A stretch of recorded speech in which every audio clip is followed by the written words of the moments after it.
الحمد لله نحمده ونستعينه ونستغفره ونعوذ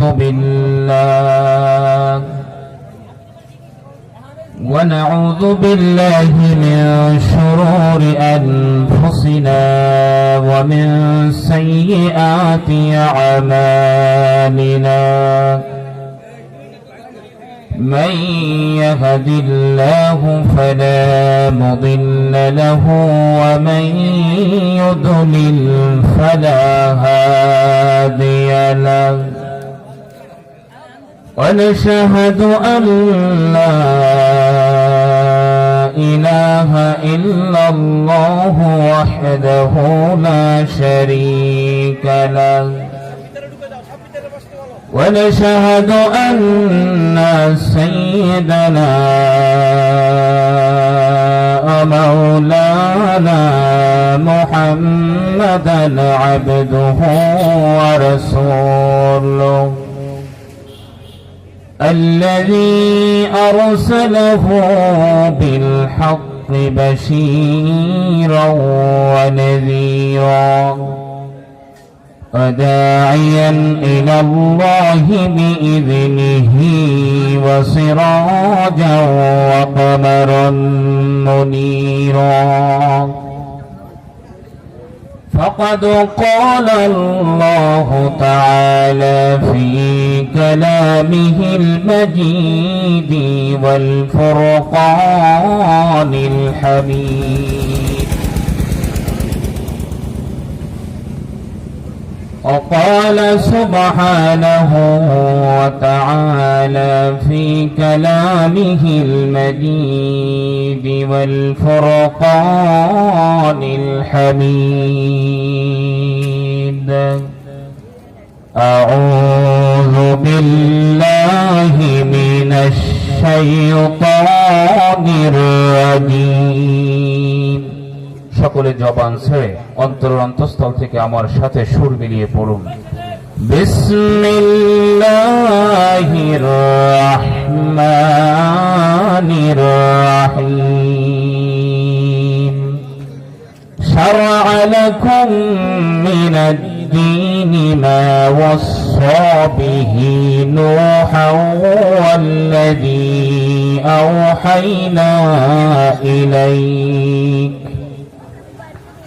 والذي أوحينا إليك وما وصينا به إبراهيم وموسى وعيسى أن أقيموا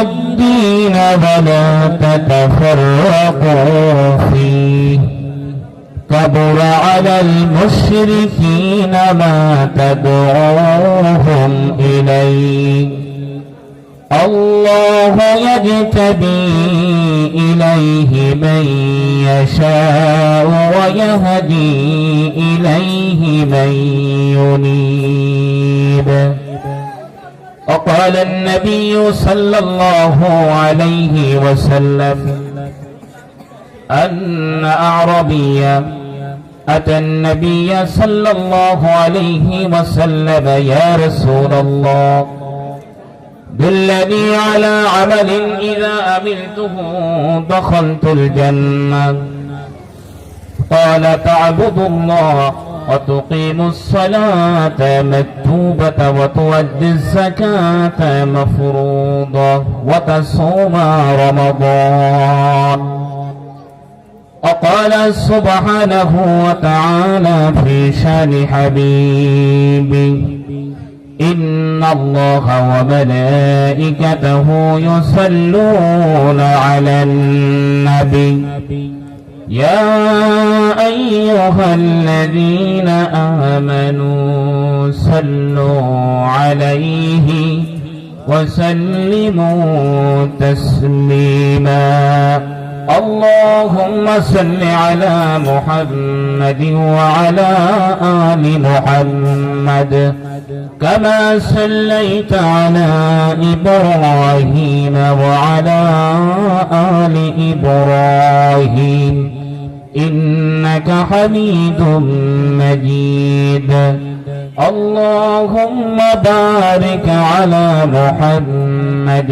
وعلى آل محمد كما باركت على إبراهيم وعلى آل إبراهيم ইনশাআল্লাহ। তো যদি এটা পিরিজপুর হয়, আমাদের প্রিয় কোরআনের পাখির জমিন যদি এটা হয়, যে কোরআনের পাখির কণ্ঠ শুধু বাংলাদেশ নয়, পৃথিবীর আনাচে কানাচে সব জায়গায় যার কণ্ঠ পৌঁছে গিয়েছে, যার কণ্ঠের মূর্ছনায় মানুষ পাগল হয়েছে, যার কণ্ঠের মূর্ছনায় অমুসলিম মুসলমান হয়েছে, এই জমিন থেকে আল্লাহ সুবহানাহু ওয়া তাআলা যেই কোরআনের পাখি তৈরি করেছেন, এই জমিনের মানুষগুলো হবে সিংহের মতো, বিড়ালের মতো নয়, এটা আমি বিশ্বাস করতে চাই। অতএব এখানে যারা উপস্থিত হয়েছেন, আপনার কোরআনকে ভালোবাসেন নাকি বাসেন না? আরো জোরে বলেন, বাসেন নাকি বাসেন না? তাহলে কোরআনের ভালোবাসায় আমি প্রথমে আপনাদের কাছে অত্যন্ত মিনতির সাথে আবেদন করব, যাদের সামনে ফাঁকা জায়গা রয়েছে, একটু কষ্ট করে হলো শুধু এই কোরআনের জন্য, আল্লাহকে খুশি করার জন্য খুব অল্প সময়ের মধ্যে ফাঁকা জায়গা পূরণ করে আমরা মূল আলোচনায় চলে যাব ইনশাআল্লাহ। সম্মানিত হাজিরিন, আমি অত্যন্ত আনন্দিত হয়েছি যে আপনারা এই দীর্ঘ সময় ধরে কোরআন সুন্নাহর আলোচনা শুনেছেন।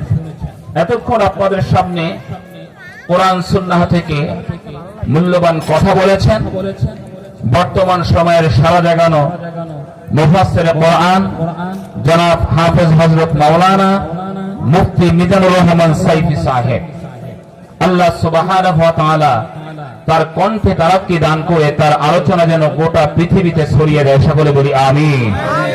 সম্মানিত হাজিরিন, এর পাশাপাশি ধন্যবাদ জ্ঞাপন করছি, আমি এখানে দেখতে পাচ্ছি এই মাহফিল যারা এই পরিচালনার দায়িত্ব নিয়েছেন, এই মাহফিলের আয়োজনে যারা রয়েছেন, তারা এই এলাকার একদল যুবক। আমি বড়ই খুশি হয়েছি, এই সময়ে যে যুবকরা চাইলে পরে মদের আড্ডায় বসে থাকতে পারত, এই সময়ে চাইলে পরে যেই যুবকেরা স্মার্টফোন হাতে নিয়ে অশ্লীল গান সিনেমা দেখতে পারত, যেই যুবকেরা চাইলে পরে এই সময়টিতে এইখানে মাহফিল না দিয়ে তারা এইখানে কনসার্টের আয়োজন করতে পারত, কিন্তু সেটা না করে যেই যুবকেরা আজকে জান্নাতের বাগান সাজালো, সেই যুবকদের জন্য আমাদের অন্তরে অন্তর থেকে ধন্যবাদ জ্ঞাপন করছি এবং তাদের হায়াতে তাইয়্যিবা কামনা করছি, সকলে বলি আমিন।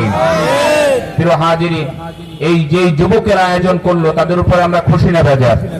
জোরে বলতে হবে, খুশি না বেজার? আমরা চাই আমাদের সন্তানেরা, আমার ভাইয়েরা এরকম জান্নাতের বাগান সাজাতে থাকুক। তারা কনসার্টকে বর্জন করুক, মমতাজের উল্টা পাল্টা গানকে তারা বর্জন করেছে চূড়ান্ত ভাবে করুক, এবং কোরআনের এই অথেন্টিক কথাগুলো যেই জায়গায় হয় এই জায়গা বেশি বেশি করে সাজিয়ে গোটা অঞ্চলে যেন কোরআনের আলো ছড়িয়ে দিতে পারে, এই তৌফিক যেন যুবকদেরকে আল্লাহ দান করেন, সকলে বলি আমিন। সম্মানিত হাজিরিন, যুবকরা চাইলে অনেক কিছুই পারে, নাকি পারে না? তো জোরে বলেন, পারে নাকি পারে না? 2024-এর জুলাই আগস্টে দেখিয়ে দিয়েছে কিভাবে 16 বছর মাটির নিচে গেড়ে থাকা শিকড় স্বৈরাচারের উপরে ফেলতে হয়। এদেশের যুবকেরা 24-এর জুলাই আগস্টে দেখিয়ে দিয়েছে, ঠিক কিনা? হাজির নতায় আমাদের ভুলে গেলে চলবে না, ইসলামের যুবকদের অবদান কোন অংশেই কম নয়। তারা যেমন স্বৈরাচার হটাতে পারে, ঠিক একই ভাবে তারা ইসলামের আলো দেশ থেকে দেশান্তরে, দিক থেকে দিগন্তরে তারা ছড়িয়ে দিতে পারে, ঠিক না বেঠে? প্রিয় হাজিরিন, ইনশাআল্লাহ আমরা কোরআন সুন্নাহ থেকে কথা শুনবো, ইনশাআল্লাহ বলুন। আমরা কথা শুনবো কোরআন থেকে, নাকি কেচ্ছা কাহিনী বলবো? দুটো কেচ্ছা যদি বলে দেই সময় কিন্তু শেষ হয়ে যাবে।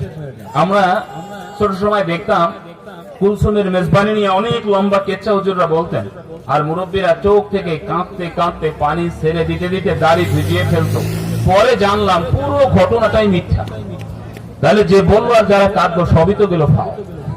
এজন্য এই সমস্ত কথা বলে লাভ নেই, শুনেও লাভ নেই, যে কথার কোনো ভিত্তি নেই। আমরা কথা শুনবো কোরআন থেকে। কোথা থেকে শুনবো? কোরআন থেকে। কারণ আল্লাহ নবী সাল্লাল্লাহু আলাইহি ওয়াসাল্লাম বলেছেন, মান ক্বালা বিহি সাদাকা, এই কোরআন থেকে যে কথা বলে সে সত্য কথা বলে। ومن حكم به عدل নবী বলেছেন যে ব্যক্তি কোরআন দিয়ে বিচার ফয়সালা করে সেই ব্যক্তি সত্য বিচার করতে পারে ওমান আমিলা বিহি উসিরা যে ব্যক্তি কোরআন থেকে আমল করে সে পূর্ণ প্রতিদান পেয়ে যায় ওমান দাআ ইলাইহি হুদিয়া ইলা সিরাতিন মুস্তাকিম আর যে কোরআন থেকে আল্লাহর পথে ডাকে সেই সঠিক পথে ডাকতে পারে এজন্য কথা হবে কোরআন থেকে কোথা থেকে এখন এই কথাগুলো যদি পক্ষে যায় তাহলে আলহামদুলিল্লাহ মেনে নিয়েছি আর যদি হুজুর পক্ষে না যায় তাহলে হুজুর আপনি এই কথা কেন বলছেন ভালো লাগছে না আমার গায়ে লাগছে আমি যে সুদখোর আপনি কেমনে জানলেন আমি যে ঘুষখোর আপনি কেমনে জানলেন আমার মেয়ে যে জিন্স প্যান্ট পরে হাঁটে আপনি কেমনে জানলেন এই বিষয়গুলো না বলে আপনি অন্য অন্য কথা বলতে পারতেন কবরের রস করতে পারতেন কিয়ামতের রস করতে পারতেন সুদ ঘুষ আর পর্দা নিয়ে কেন কথা বললেন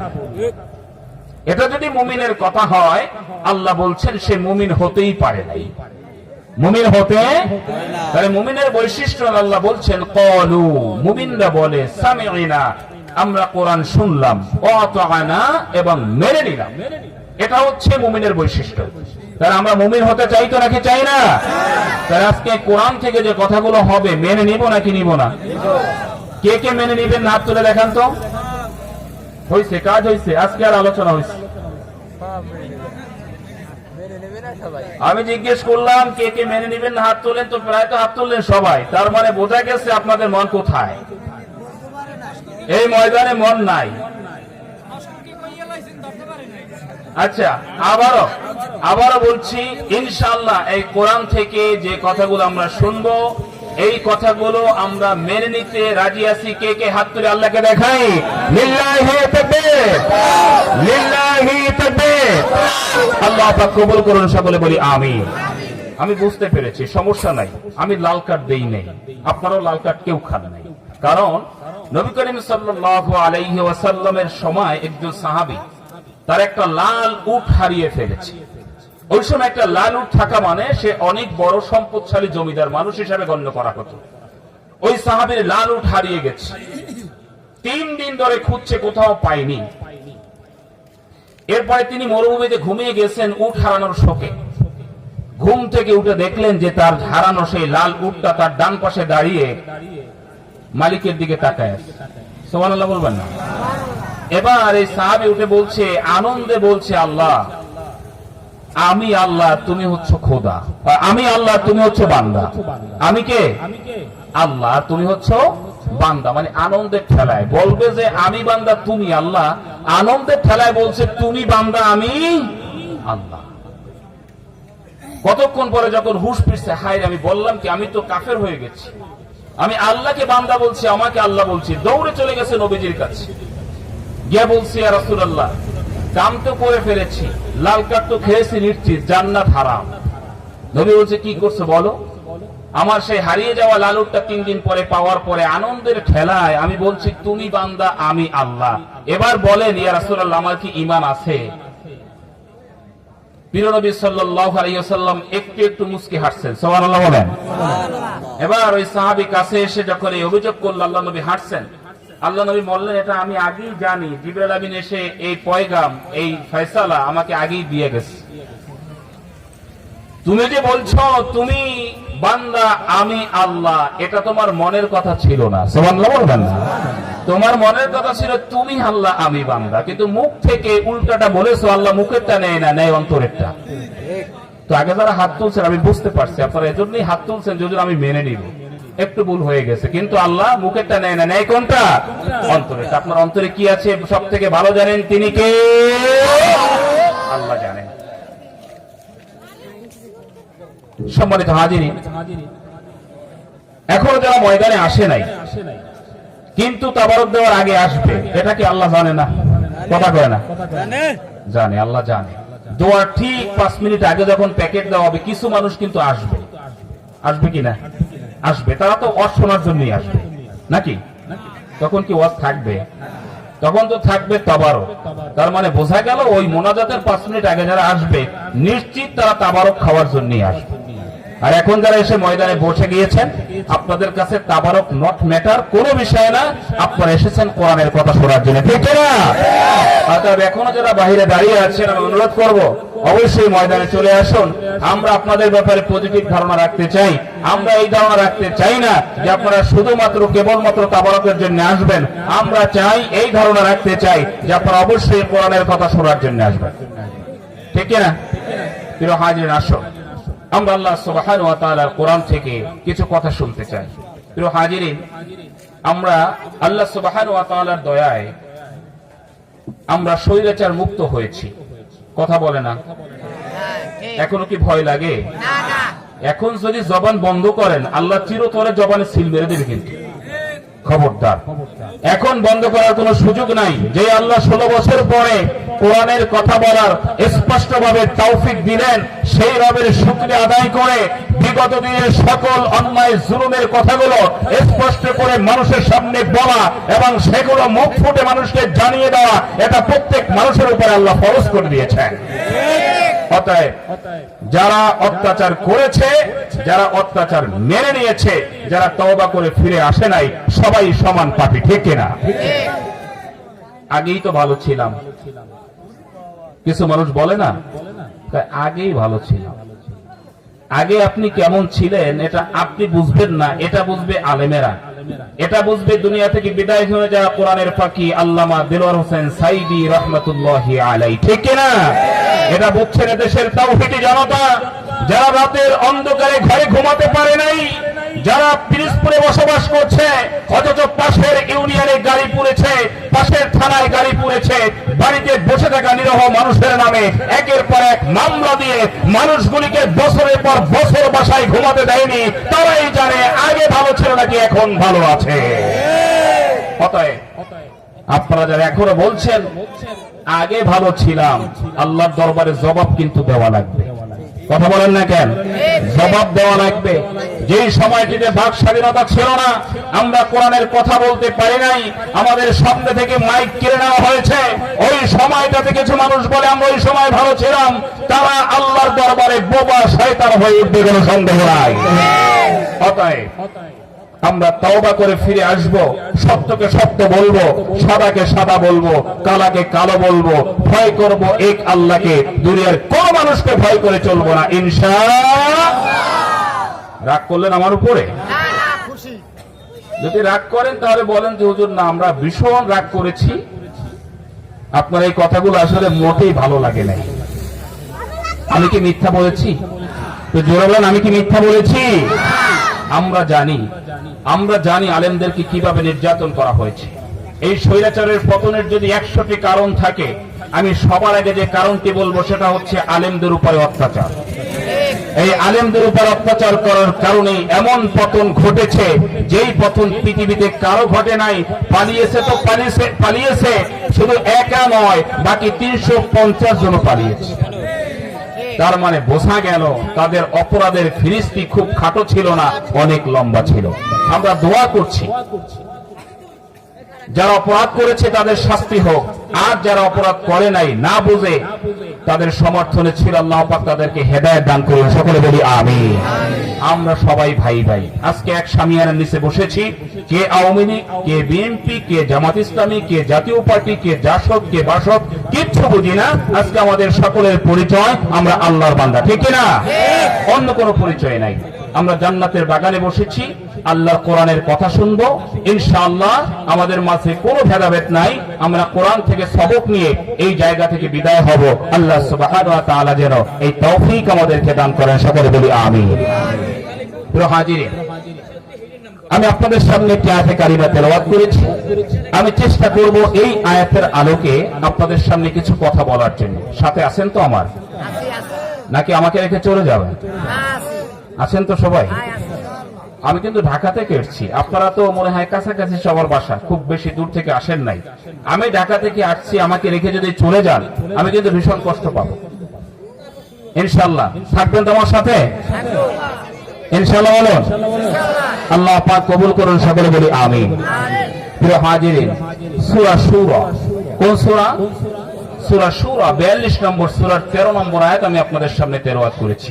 আমি কোরআন দেখে দেখে আপনাদের সামনে কথাগুলো বলতে চাই। আমি নিজের থেকে বানিয়ে আমার বাবার কোনো কথা, আমার দাদার কোনো কথা, আমার নেতার কোনো কথা আমি বলবো না। আমি কোরআন থেকেই বলবো, আল্লাহ যে কথাগুলো বলার জন্য আদেশ করেছেন। আল্লাহ পাক যেন তৌফিক দান করেন, সকলে বলি আমিন। একটু সাড়া দিতে হবে, চুপ করে থাকবেন না, একটু সাড়া দিতে হবে ইনশাআল্লাহ। বলুন সবাই, আল্লাহু আকবার, লা ইলাহা ইল্লাল্লাহ, মুহাম্মাদুর রাসূলুল্লাহ, সুবহানাল্লাহ, ওয়ালহামদুলিল্লাহ, লা ইলাহা ইল্লাল্লাহ, আল্লাহু আকবার, আল্লাহু আকবার, আল্লাহু আকবার, নারায়ে তাকবীর, নারায়ে তাকবীর। আল কোরআনের আলোক, আল হাদিসের আলোক, সংসদে জালোক, আল কোরআনের আলোক, নারায়ে তাকবীর। আল্লাহ পাক কবুল করুন, সকলে বলি আমিন। তাকবীর দিতে খারাপ লাগছে? তাকবীর কি কারো নিজের ব্যক্তিগত তাকবীর? কোন দলের নিজস্ব সম্পদ? এটা সকল মুসলমানের সম্পদ, ঠিক না? সকল মুসলমানের সম্পদ। একজন পাপিষ্ঠ গত কয়েকদিন আগে মংলাপোর্ট, বাগেরহাটের মংলাপোর্টের সাবেক মেয়র বলেছেন কোরআন নাকি ভাওতাবাজি। নাউজুবিল্লাহ বলবেন না? এর জুতা দিয়ে পিটাইলে জুতার অপমান হয়, কথা বলে না? এই কোরআন নাকি ভাওতাবাজি। ওরে জুতা দিয়ে পিটাইলে জুতার অপমান হয়, আমি মনে করি। ওরে জুতা দিয়েও পিঠানো উচিত না, এর থেকে নিম্নমানের কিছু থাকলে ওই দিয়ে ওরে পিঠানো দরকার। আল্লাহ সুবহানাহু ওয়া তাআলা বলছেন কাল আনআমি বালহুম আদল। এর আগের আয়াতগুলো থেকে পরবর্তীতে আল্লাহ পাক বলছেন যে যাদের চোখ আছে দেখে না, অন্তর আছে বুঝে না, কান আছে শোনে না, উলাইকা কাল আনআম। আল্লাহ বলছেন যে ওরা চতুষ্পদ জন্তুর মতো। এরপরে বললেন বালহুম আদল, ওই জন্তুর থেকেও খারাপ। তাফসীরকারকরা বলেন আল্লাহ পাক এটা কেন বলেছেন? এজন্যই বলেছেন, একটা শূকরকে যখন কিয়ামতের ময়দানে আল্লাহর দরবারে শূকর দাঁড়িয়ে যাবে, আল্লাহকে বলবে, রব তুমি আমার সাথে ওই কোরআন বিরোধী মানুষটাকে তুলনা করেছো কেন? আমি তো আমার মালিকের কথা মেনেছি, আর ও তো ওর মালিকের কথা মানে নাই, তাহলে আমার সাথে তুলনা করে আমি শূকরকে কেন অপমান করছি? আল্লাহ বলছেন এর জন্য পরবর্তীতে বললেন বালহুম আদল, ও শূকরের থেকেও খারাপ। কথা বলে যারা কোরআনকে ভাওতাবাজি বলে, ও নিঃসন্দেহে শূকরের থেকেও খারাপ, ঠিক না বেঠে? আমরা তাকে তখনই মাফ করব যখন প্রকাশ্যে সে জাতির কাছে ক্ষমা চাইবে। এছাড়া এই পাপিষ্টের কোনো ক্ষমা নাই। এই কোরআন আমাদের কলিজা, ঠিক কিনা? এই কোরআন আমাদের হৃদয়, এই কোরআন আমাদের সব থেকে বড় সম্পদ, এই কোরআন আমাদের সংবিধান। এই কোরআন নিয়ে যারাই সিনেমিনি খেলার চেষ্টা করবে তাদের কোনো ছাড় এই দেশের তাওহীদি জনতা দিবে না, দিবে না, দিবে না। অতএব আমরা কোরআন নিয়ে বাঁচতে চাই, কোরআন নিয়েই মরতে চাই। কিয়ামতের ময়দানে যেন আল্লাহ পাক আমাদের সকলকে কোরআন ওয়ালা হিসাবে কবুল করেন, সকলে বলি আমিন। আমরা কোরআনের সাথে থাকতে চাই ইনশাআল্লাহ, বলুন। তাহলে কোরআনের বিরুদ্ধে যারা, ওদের সাথে আমাদের কোনো সম্পর্ক। আল্লাহ পাক যেন আমাদের সকলকে কোরআন ওয়ালা হিসাবে কবুল করেন, সকলে বলি আমিন। প্রিয় হাজিরিন, আসুন, আল্লাহ সুবহানাহু ওয়া তাআলা বলছেন শারা'a লাকুম মিনাদ দীন। আল্লাহ বলছেন তোমাদের জন্য আল্লাহ সুবহানাহু ওয়া তাআলা দ্বীনকে নির্ধারিত করেছেন। মা ওয়াসা বিহি নূহান, আল্লাহ সুবহানাহু ওয়া তাআলা এমন দিনকে তোমাদের জন্য নির্ধারণ করেছেন যেই দিনটা নূহ আলাইহিস সালামের জন্য নির্ধারণ করেছিলেন। কথাগুলো বোঝা যায়?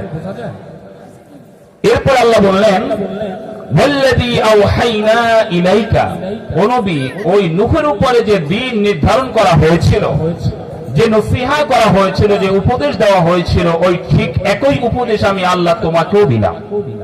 ওয়াল্লাযী আওহাইনা ইলাইকা, ওই একই ওহী আমি তোমাকেও পাঠালাম। ওমা ওয়াসাইনা বিহি ইব্রাহিম, এই একই ওহী আমি ইব্রাহিমকেও পাঠিয়েছি।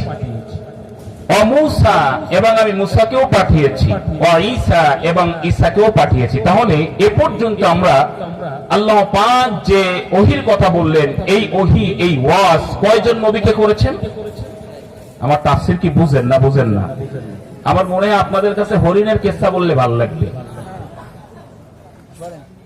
আল্লাহ বললেন, শারা'a লাকুম মিনাদ-দীন মা ওয়াসসা বিহি নূহা ওয়াল্লাযী আওহাইনা ইলাইকা ওয়া মা ওয়াসাইনা বিহি ইব্রাহিম ওয়া মূসা ওয়া ঈসা। আল্লাহ বললেন, আমি হে নবী তোমার উপরে যে ওহী পাঠিয়েছি, এই ওহী আমি পাঠিয়েছি নূহকে, এই ওহী আমি পাঠিয়েছি ইব্রাহিমকে, এই ওহী আমি পাঠিয়েছি মূসাকে, এই ওহী আমি পাঠিয়েছি ঈসাকে। কয়জনকে পাঠাইছেন? এই তো বুঝছেন এবার। এই ওহী আল্লাহ পাঠিয়েছেন 4 জনকে। ঠিক একই ভাবে আল্লাহ বললেন, ওয়াল্লাযী আওহাইনা ইলাই, ও নবী আমিও তোমাকে ওই 4 জনকে পাঠানো ওহী আমি তোমাকেও পাঠিয়েছি। ওই 4 জনকে যে ওহী পাঠিয়েছিলাম, ঠিক এক ওহী আমি তোমাকেও পাঠিয়েছি। ও নবী ওরা যেমন এই ওহীর অনুসরণ করেছে, ঠিক একই ভাবে তোমরাও এই ওহীর অনুসরণ তুমি করবে, তোমার উম্মতেরা করবে। এই আদেশ কার? এখন সেই ওহীটা কি? আল্লাহর পক্ষ থেকে সেই ওয়াজ, সেই নির্দেশনা কি জানতে চান নাকি জানা লাগবে না? শুনলেন যে হ্যাঁ ওহী আসছে, 4 জনের কাছে, নবীর কাছেও আসছে, ঠিক আছে হুজুর শুনলাম তো তাফসীর। তাফসীর কি হয়েছে? তাফসীর তো সব সামনে। শুধুমাত্র আল্লাহ মেসেজ দিলেন যে 4 নবীকে যা পাঠিয়েছি, যে আদেশ দিয়েছি, নবী মুহাম্মদ তোমাকে একই আদেশ দিলাম। আদেশ কি এটা কি এখনো জানা গেছে? এখন তো বলি নাই, বলছি। আল্লাহ বলছেন, আন আকিমুদ্দীন ওয়া লা তাতাফাররাকু ফীহি। ও নবী সেই আদেশ হলো তোমরা আল্লাহর জমিনে আল্লাহর আইন প্রতিষ্ঠা করবা। কথা কয় না, এটা কি খারাপ কথা?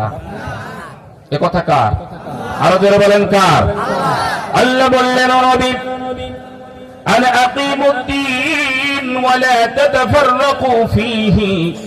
আমি ইব্রাহিম, নূহ, ঈসা আর মুসাকে যে ওহী দিয়েছিলাম, যে আদেশ দিয়েছিলাম, ওই একই আদেশ মুহাম্মদ তোমাকেও দিলাম। সেটা হলো আন আকিমুদ্দীন ওয়া লা তাতাফাররাকু ফী। আল্লাহর জমিনে আল্লাহর আইন প্রতিষ্ঠা করা লাগবে, এর মধ্যে কোনো মত পার্থক্য তৈরি করা যাবে না। আদেশ কার? আরো জোরে বলেন আদেশ কার? আল্লাহর জমিনে আল্লাহর আইন প্রতিষ্ঠা করাটা ফরজ নাকি নফল? আরো জোরে বলেন ফরজ নাকি নফল? নামাজ পড়া যেমন ফরজ, আল্লাহর জমিনে আল্লাহর আইন প্রতিষ্ঠা করা ঠিক তেমনই ফরজ নাকি কম?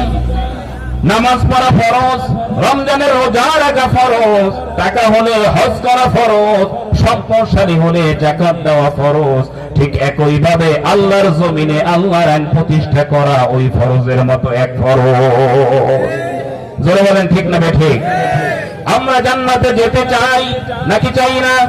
আরো জোরে বলেন চাই নাকি চাই না? নামাজ পড়ে জান্নাতে যেতে চাই, হজ করে জান্নাতে যেতে চাই, রোজা রেখে জান্নাতে যেতে চাই। একবার তো ভাবি না নামাজ, রোজা, হজ, যাকাত যেমন ফরজ, ওই একই ফরজ হলো আল্লাহর জমিনে আল্লাহর আইন প্রতিষ্ঠা করা। এটা যদি কোনো ব্যক্তি বিশ্বাস না করে, কোনো ব্যক্তি যদি এটাকে নেগলেক্ট করে, আল্লাহ বললেন সে মুসলমানই হতে পারে না। সংসদে পাঠিয়েছিলেন, বাংলাদেশের অনেক জায়গায় এটা পাঠাতে পারে নাই। এজন্য আমি বলি পিরোজপুরবাসী, আল্লাহর জমিনে আল্লাহর আইন প্রতিষ্ঠার যে স্বাদ তারা পেয়েছে, এটা বাংলাদেশের ম্যাক্সিমাম অঞ্চল এই স্বাদটা এখনো পায় নাই। কথা বলেন। এই অঞ্চলে হিন্দুরা ডিমের মধ্যে কুসুম যেমন সংরক্ষিত ছিল, আমাদের কোরআনের পাখি আল্লামা দুলাল হোসেন সাইদি রাহমাতুল্লাহি আলাইহির সময় ঠিক একইভাবে সংরক্ষিত ছিল। কিন্তু আমরা দেখেছি এর পরের সময়গুলিতে যারা হিন্দুদেরকে ভাই বলে দাবি করে, ওরাই হিন্দুদের ঘর পুড়িয়েছে, ওরাই হিন্দুদের জমি দখল করেছে, ওরাই হিন্দুদেরকে বাংলাদেশ থেকে তাড়িয়ে দিয়েছে। আমি প্রথমেই বলেছি এখানে আমাদের কোনো দল নাই। এখন আমরা সবাই কার দলের লোক? আরো জোরে বলেন, কার দলের লোক? আওয়ামী লীগ চিনি না, বিএনপি চিনি না, জামাত ইসলামী, জাসদ বাসদ কিচ্ছু চিনি না, দল একটাই, আমরা সবাই কার দলের লোক?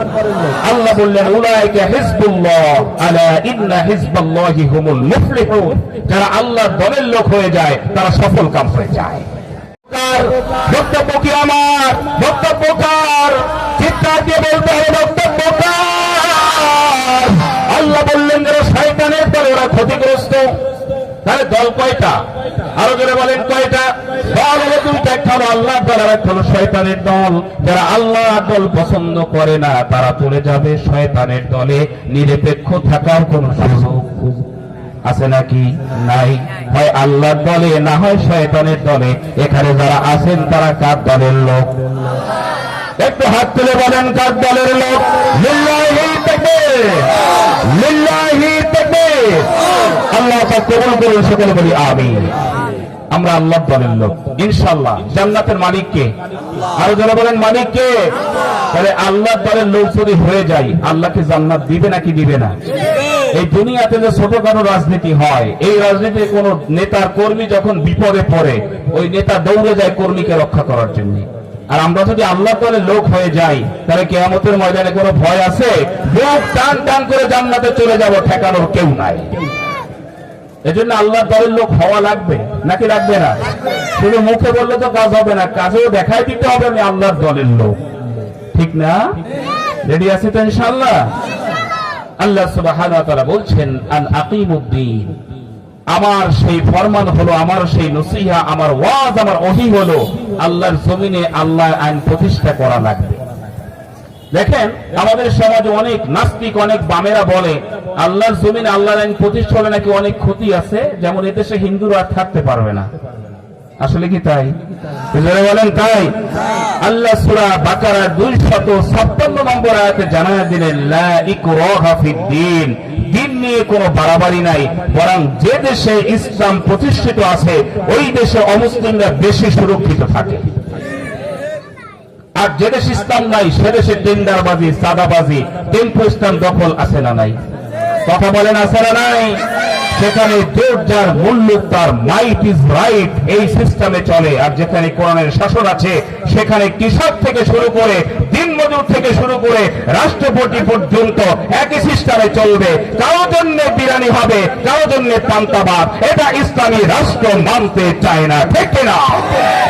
অতএব আল্লাহ সুবহানাহু ওয়া তাআলা বলছেন আন আকিমুদ্দিন ওয়ালা তাতাফাররাকু ফি, আল্লাহর জমিনে আল্লাহর আইন প্রতিষ্ঠার আন্দোলনে হাতে হাত মিলিয়ে কাজ করা লাগবে। হুকুম কার? ওয়ালা তাতাফাররাকু ফি, আলাদা হওয়া যাবে না। আমাদের সমাজে দেখেন কত ফেরকা আছে, যদি মাথায় গোল টুপি হয় তাহলে ধরে নেই জামাত ইসলামী, পাঁচকল্লি হলে চরমনাই, এরপরে রং বেরং হলে আগ্রসী, বিভিন্ন সিস্টেমে আমরা নানান চিন্তা ফেকের করি। আমরা পাঁচকল্লি দেখলে সালাম দেই না, গোল টুপি দেখলে আস্তে করে সিপার মধ্যে ঢুকে যাই। এরপরে যদি বিভিন্ন ব্যানারের টুপি দেখি ওরে দেখলে নাস্তিক ফাস্তিক ইত্যাদি বলে দিয়ে আমরা বিভিন্ন দলে বিদলে বিভক্ত হয়ে আছি। কে আমিন জোরে বললো, কে আসতে বললো, এই নিয়ে মারামারি আছে না নাই? জোরে বলেন আছে না নাই? কোন এক মসজিদে, খারাপ লাগছে আপনাদের, কোন এক মসজিদে সূরা ফাতিহার পরে একদল বলছে গায়রিল মাগদুবি আলাইহিম ওয়ালাদ-দাল্লিন, আর একদল বলছে গায়রিল মাগদুবি আলাইহিম ওয়ালাজ-জাল্লিন। দুই গ্রুপ, একটা বলছে দল্লিন আর একটা বলছে জল্লিন। এখন দল্লিন যারা বলে, জল্লিনের গ্রুপ তাদেরকে দেখতে পারে না, তাদের বাড়ি দাওয়াত করলে খেতেও যায় না। আবার জল্লিনের গ্রুপ ওরাও একই ভাবে দল্লিনের বাড়ি যায় না, দেখলে সালামও দেয় না। আস্তে আস্তে করে এই আন্দোলন, এই রেশারেশি তুঙ্গে। এবার দল্লিনের গ্রুপ মসজিদের সামনে দাঁড়িয়েছে, যদি কোনো জল্লিনের গ্রুপ পাওয়া যায় পিঠায়া নলার নিচে একদম গুঁড়া করে দেবে, বাস কথাবার্তা ক্লিয়ার। এবার দল্লিনের গ্রুপ ওই পাশে দাঁড়িয়েছে, কোন জল্লিনের পার্টি পেলে আমরাও সাথ দিব না, আমরা কি সংখ্যায় কম আছি নাকি? এবার দুই দল মুখোমুখি, মাঝখানে এক ভদ্রলোক উনি ঝাঁকার মধ্যে কলা নিয়ে বাজারে যাচ্ছেন পাকা কলা বিক্রি করার জন্য। ধরছে দল্লিনের পার্টি, এই ঝাঁকা নামা। ভাই আমি তো কোনো অপরাধ করি না, তুই নামা। নামাইস, যাও কই বাজারে, কি জন্য? কলা বিক্রি করতে। এবার তুই বল নামাজের মধ্যে তুই দল্লিন পড়ো না জল্লিন? যদি তুই দল্লিন পড়ো খবর আছে। ওই লোক বলছে, ভাই আমি কি নির্ভয়ে বলবো না ভয়ে বলবো? বলছে নির্ভয়ে বল, সত্য কথাটা বলিস, প্রয়োজনে ছেড়েও দিতে পারি। এবার ওই কলাওয়ালা বলছে, আল্লাহর কসম, আল্লাহর কিরা, আমি নামাজই পড়ি না। কি করি না? আমি নামাজই পড়ি না। তো নামাজই যদি না পড়ি, দলিল আর জলিলের প্রশ্ন আসে কোথায়? দেখেন আমাদের সমাজে এই রকম হানাহানি বিদ্বেষ আছে না নাই? কে বুকে হাত বাঁধলো তারে চোখে দেখতে পারি না, কে নাবিতে বাঁধলো তারে আবার বুকে হাত বাঁধাওয়ালারা দেখতে পারে না, আবার কে মসজিদে কিভাবে ঢুকলো না ঢুকলো নানান হিসাব নিকাশ, কে আমিন জোরে বললো আসতে বললো, কে হাত কান পর্যন্ত তুললো, কে লতি পর্যন্ত তুললো, এই নিয়ে ভেদাভেদ আছে না নাই? এটা নিয়ে ভেদাভেদ করতে গিয়ে আজ আল্লাহর জমিনে আল্লাহর আইন প্রতিষ্ঠা হচ্ছে না। কথা বলেন না কেন? আল্লাহ বললেন, ওয়ালা তাতাফাররাকু ফি, ছোটখাটো বিষয় নিয়ে ভেদাভেদ করা যাবে না।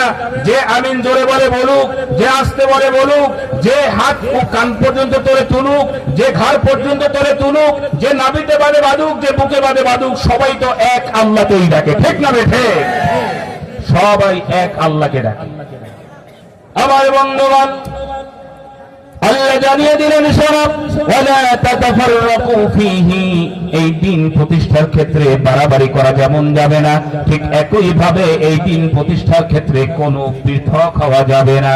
টুপি নিয়া, জামা নিয়া, কে গোল জামা পরলো, কার পাঞ্জাবিতে কলার আছে কারটা নাই, এটা নিয়ে ভেদাভেদ করা যাবে না। আমরা যদি মূল জায়গায় এক থাকি, তাহলে আমাদের পরিচয় হলো আমরা মুসলমান, ঠিক না?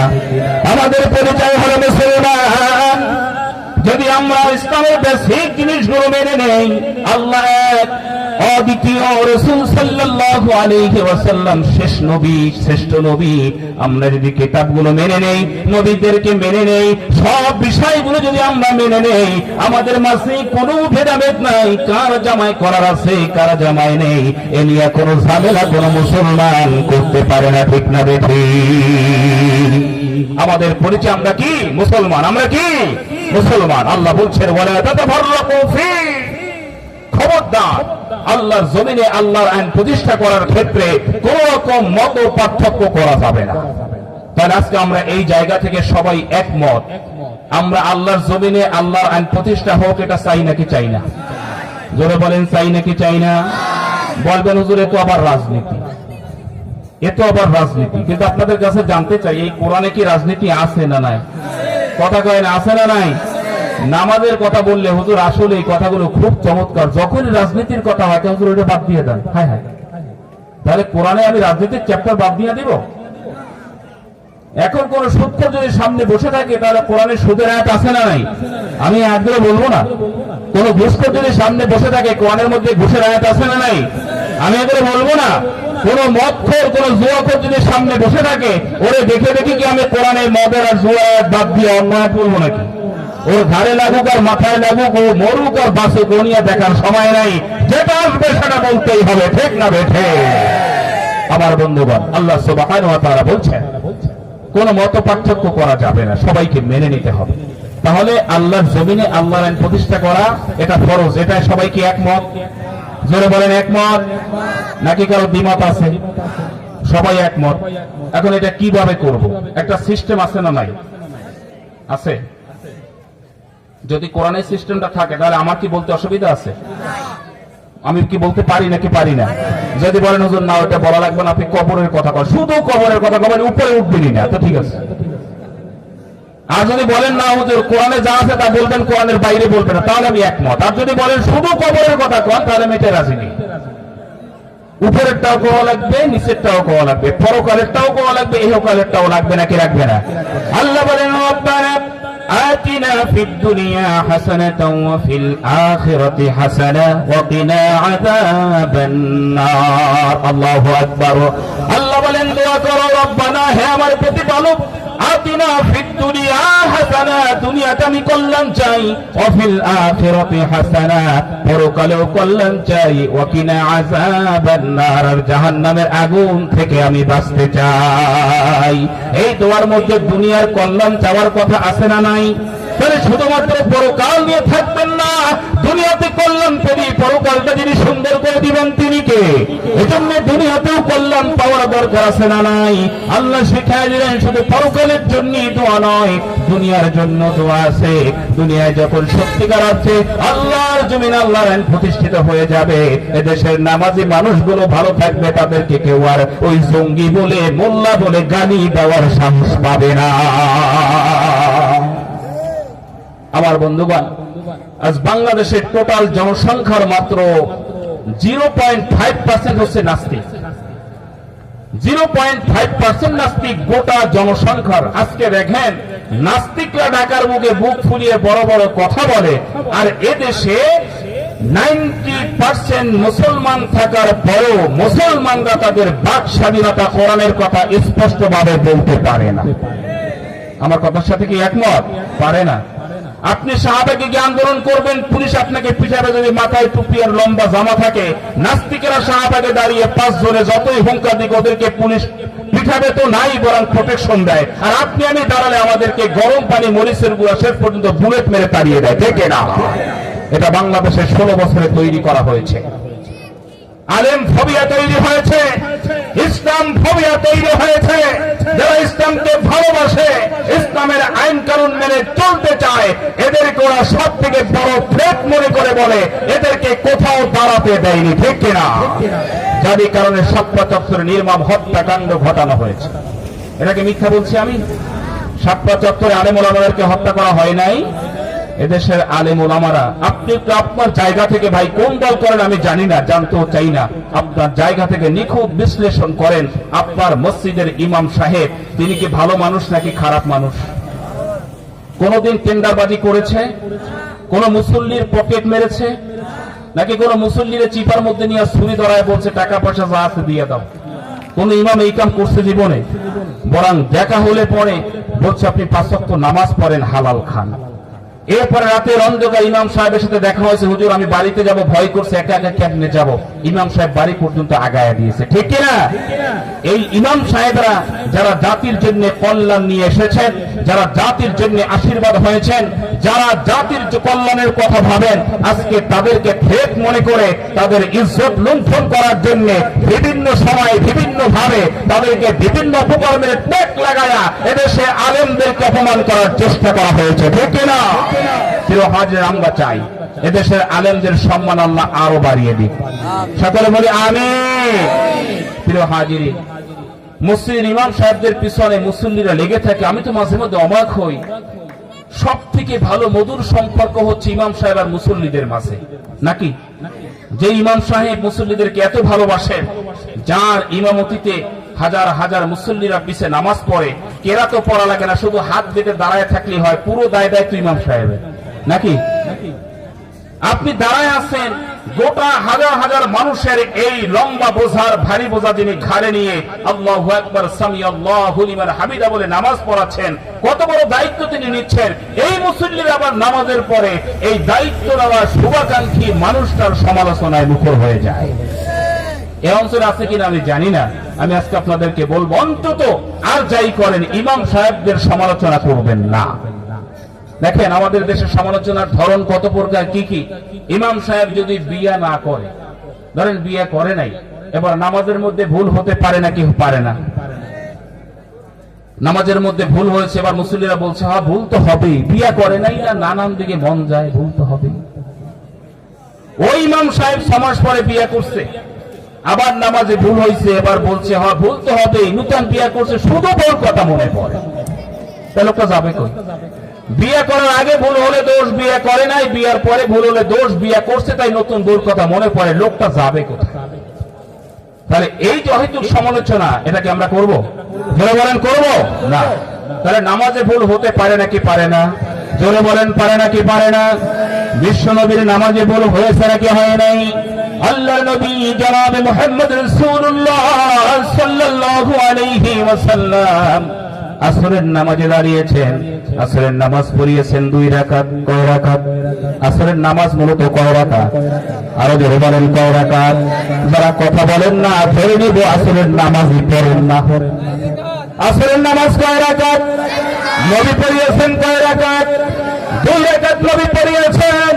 হযরত আবু বকর, উসমান, আলী কেউ ভুল ধরে না, সাহস পায় না। আল্লাহর নবী আসরের নামাজ 2 রাকাত পড়ায়া আল্লাহর নবী জনাবে মুহাম্মদ রাসূলুল্লাহ সাল্লাল্লাহু আলাইহি ওয়াসাল্লাম দোয়া কালাম পড়ে মসজিদ থেকে আল্লাহর নবী বের হলেন। একজন সাহাবী যুলিয়াদাইন যার নাম, গরিব সাহাবী, মানুষের বাড়ি কাজ করে, আবার সময় হলে পরে আজান হলে পরে নামাজ পড়ে। এরকম যুলিয়াদাইনের মতো দামি মানুষগুলো আমাদের সমাজে এখনো আছে না নাই? মানুষের বাড়ি কামলা দেয়, রিকশা চালায়, মানুষের বাড়ি দিন মজুরি করে, কিন্তু আজান হলে পরে তাকে বিদেও রাখা যায় না, এক দৌড়ে চলে যায় আল্লাহর ঘর মসজিদে, ঠিক কিনা? আর ওই যার কাজ করে ওই মালিক আজান হলে মসজিদে যায় না। এজন্যই নবী বলেছেন ওই গরিব মুসলমান যদি ঠিক মতো আল্লাহর ইবাদত করে দুনিয়া থেকে বিদায় হতে পারে, ওই মালিকের 500 বছর আগে ওই গরিবকে আমি আল্লাহ জান্নাতের মধ্যে ঢুকায়া দিবে।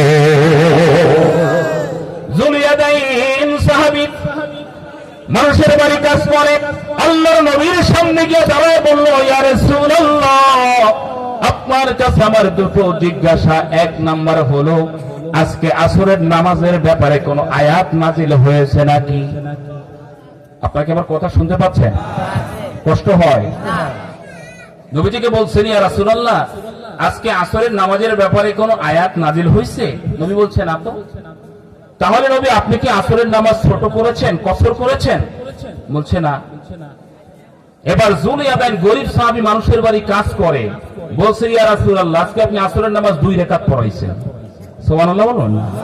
আপনি 2 রাকাত পড়াইছেন। নবী বলছেন না। আবু বকর, ওসমান, আলী, সালমান ফারসি কেউ বলল না, তুমি এসে বলছো যে আমি 2 রাকাত পড়াইছি। যুলিয়াদাইন বলছে, আমি চ্যালেঞ্জ করলাম, আপনি 2 রাকাত পড়াইছেন।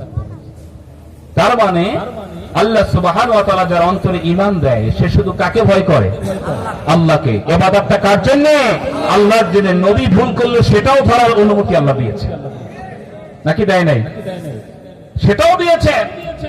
আজকে অনেক খানকায় দেখা যায় পীর সাহেব যদি ভুল করে, বেগানা মহিলার মাথায় হাত দিয়া যখন দোয়া করে দেয়, পর্দার খেলাপ করে, তখন মুরিদরা বলে যে ওটা হুজুরের ব্যাপার, উনি অনেক উপরের তপ্পায় চলে গেছে, মাথায় হাত দিলে অসুবিধা নাই, ওটা তোমার জন্য না আমার জন্য, হুজুরের জন্য জায়েজ আছে।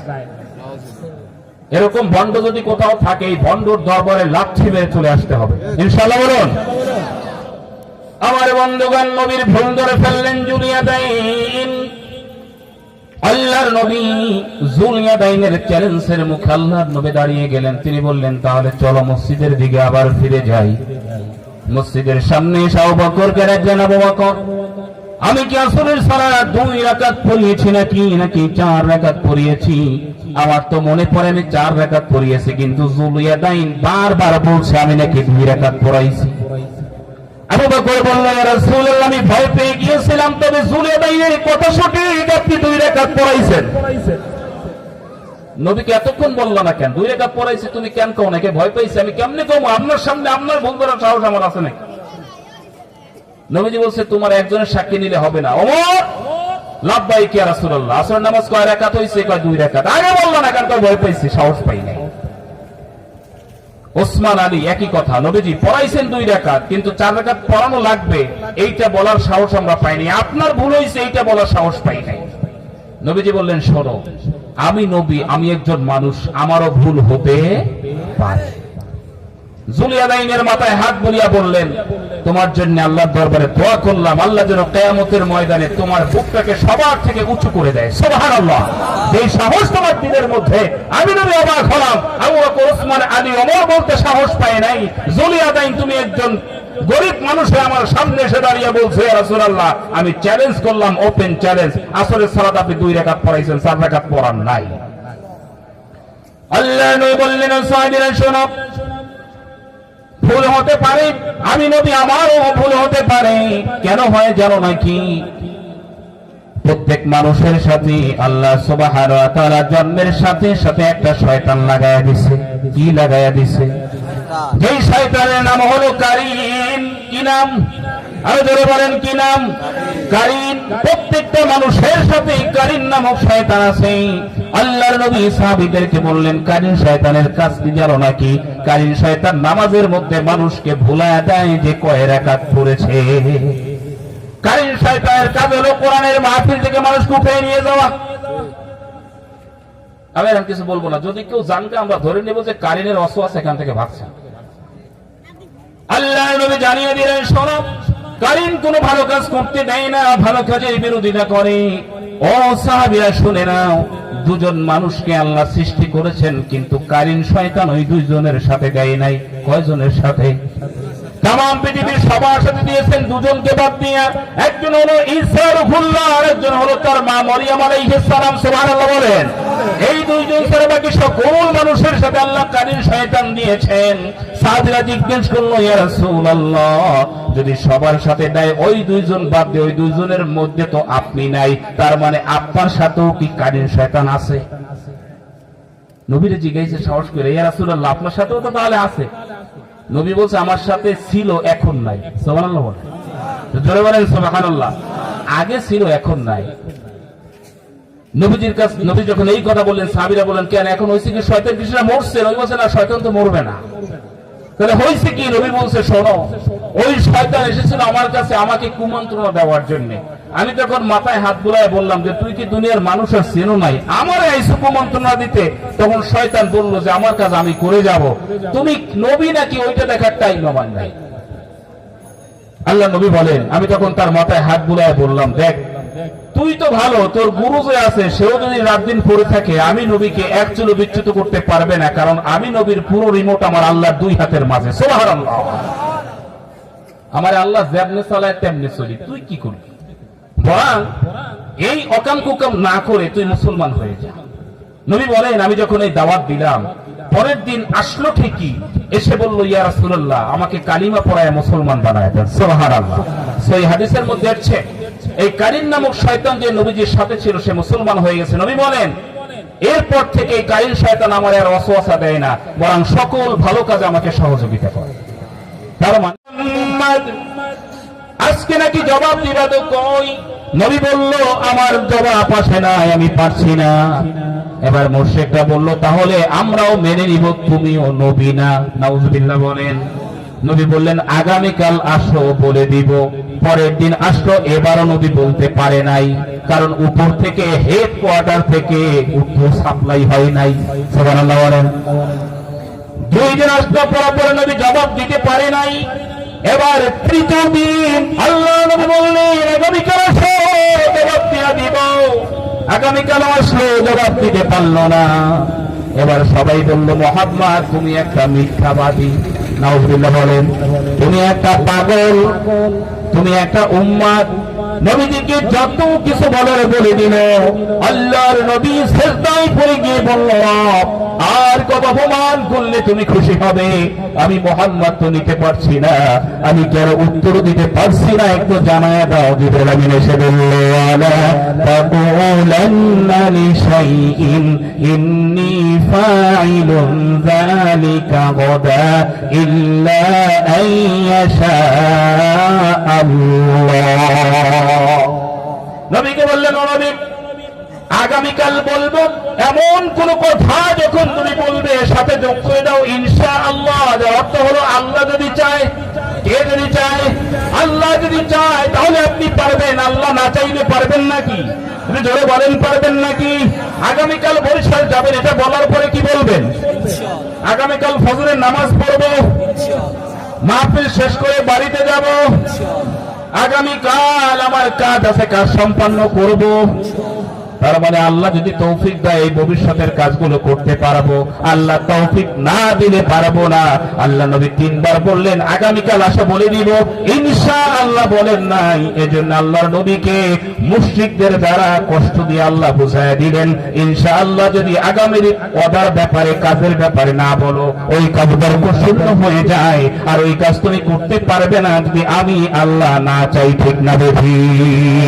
এজন্য যে কোনো আগামী কাজগুলো করার জন্য সাথে যোগ করে দিতে হবে ইনশাআল্লাহ। আরো যারা বলেন, আগামী দিনগুলিতে আল্লাহর জমির আল্লাহর আইন প্রতিষ্ঠা হবে, আন্দোলনে আমরা থাকবো। আরো জোরে বলেন ইনশাআল্লাহ। বললে আল্লাহ সহজ করে দিবেন, কঠিন করে দিবেন না। এজন্য আগামীর যে কোনো কাজ, যে কোনো অর্ডার জন্য জুড়ে দিতে হবে ইনশাআল্লাহ। কষ্ট হচ্ছে? একটু সকলে বলেন আল্লাহু আকবার। জোরে বলেন আল্লাহু আকবার। লা ইলাহা ইল্লাল্লাহ মুহাম্মাদুর রাসূলুল্লাহ সুবহানাল্লাহ আলহামদুলিল্লাহ ওয়া লা ইলাহা ইল্লাল্লাহ আল্লাহু আকবার। তাবারক দিয়ে দিতে বলবো, পরে আবার কথা বলি নাকি? ও তাবারক আছে না নাই ও দেখার সময় নেই, আমরা এখন কোরআনের কথা শুনতেছি। ইনশাআল্লাহ বলুন, না দিলে রাগ করবেন? আপনারা যারা এসেছেন ইনশাআল্লাহ আপনার কোরআনের কথা শোনার জন্য এসেছেন। তাবারক ওটা পরের বিষয়, দিলে দিল না দিলে নাই, ও নিয়ে আমাদের কোনো ভাবনা নাই। আমরা কোরআন শুনতে এসেছি। এক প্যাকেট তাবারকের দাম আর 1 ঘন্টা কোরআন শোনার দাম কি সমান? জোরে বলেন সমান। নবীজি বলেন কোন ব্যক্তি যদি 1 ঘন্টা কোরআনের কথা শুনে সে যেন 70 বছর বিরতিহীন নফল ইবাদতের সওয়াব আমলনামায় জমা করে নেয়। বিরিয়ানির প্যাকেটের দাম কত আর কি পরিমাণ সওয়াব আপনি পেয়েছেন? নবী বললেন 70 বছর বিরতিহীন ভাবে নফল ইবাদত করলে যেই সওয়াব হয় তা সেই পরিমাণ সওয়াব ওই ব্যক্তির আমলনামায় জমা হয়ে গেল যেই ব্যক্তি 1 ঘন্টা কোরআনের কথা শুনল। সুবহানাল্লাহ। কিয়ামতের ময়দানে সওয়াবের দরকার আছে না নাই? আরো জোরে বলেন আছে না নাই? কিয়ামতের ময়দানে মানুষগুলো যখন সওয়াবের অভাবে, নেকির অভাবে জাহান্নামের দিকে নিয়ে যাওয়া হবে, ধাবিত করা হবে, তখন ওই মানুষগুলির সামনে আরেক দল মানুষ হাজির হয়ে যাবে। কিয়ামতের ময়দানে এমন কিছু মানুষ আসবে যেই মানুষগুলোর একটি নেকির অভাবে জাহান্নামে যেতে হবে। ওই মানুষগুলির হাতে আল্লাহ সুবহানাহু ওয়া তাআলা হাউজে কাউসারের পানি তুলে দিবেন গ্লাসের মধ্যে। সুবহানাল্লাহ বলেন। ওই পানি তারা পান করবে না, জিহ্বাটা ঝুলে যাবে, তারপরও পান করবে না। ওই লোকগুলো কিয়ামতের ময়দানে মানুষগুলিকে ডেকে ডেকে বলবে, ও দুনিয়ার মানুষ যারা পানির তৃষ্ণায় জিহ্বাটা নাভি পর্যন্ত যাদের ঝুলে গিয়েছে, তোমাদের জন্য এই পানি এনে দিলাম, এই পানি খাও আর তোমরা তোমাদের পানির তৃষ্ণা নিবারণ করো। এবার ওই ব্যক্তিরা যাদের জিহ্বাটা ঝুলে যাবে প্রায় নাভি পর্যন্ত, ওই লোকগুলির হাতে যখন ওই গ্লাস দেওয়া হবে, ওই লোকগুলি বলবে পানি পান করবো, কিন্তু কোনো বিনিময় আছে নাকি? ওই মানুষটা বলবে মাত্র একটা নেকি লাগবে। কয়টা?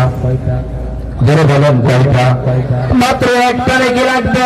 এই একটা নেকি যদি তুমি দিয়ে দাও, তুমি 1 গ্লাস পানি খাও, আমার কোনো আপত্তি নাই, আমি জান্নাতে যেতে পারি। ওই ব্যক্তিদের জিহ্বাটা নাভি পর্যন্ত প্রায় ঝুলে যাবে, ওই 1 গ্লাস পানি ফেরত নিয়ে দিবে, বলবে না না না, আমার জিহ্বা যদি পানির তৃষ্ণায় খসেও পড়ে, আমি একটা নেকি তোমারে এখন দিতে পারবো না, পারবো না। কারণ এই সময় নেকি দিয়ে এত বড় বোকামি আমি করতে চাই না। অতএব আপনি যখন বললেন সুবহানাল্লাহ, আল্লাহ নবী বললেন একবার সুবহানাল্লাহ বললে ওই ব্যক্তির জন্য জান্নাতের মধ্যে এত বড় গাছ আল্লাহ লাগিয়ে দিবেন, যেই গাছের গোড়া দিয়ে 70 বছর যদি একটা ঘোড়া দৌড়ায় ওই গাছের ছায়া অতিক্রম করতে পারবে না। অতএব সুবহানাল্লাহ বলার দরকার আছে না নাই? এখন জবান বন্ধ করে থাকবেন, কিয়ামতের ময়দানে ধরা খাবেন, তখন কিন্তু মনে পড়বে আমার কথা।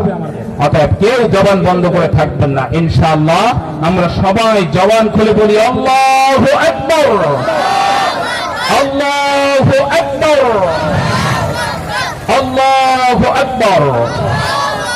আল্লাহ পাক আমাদের এই ডাককে কবুল করুন, সকলে বলি আমিন। তাহলে মনে আছে তো কথা?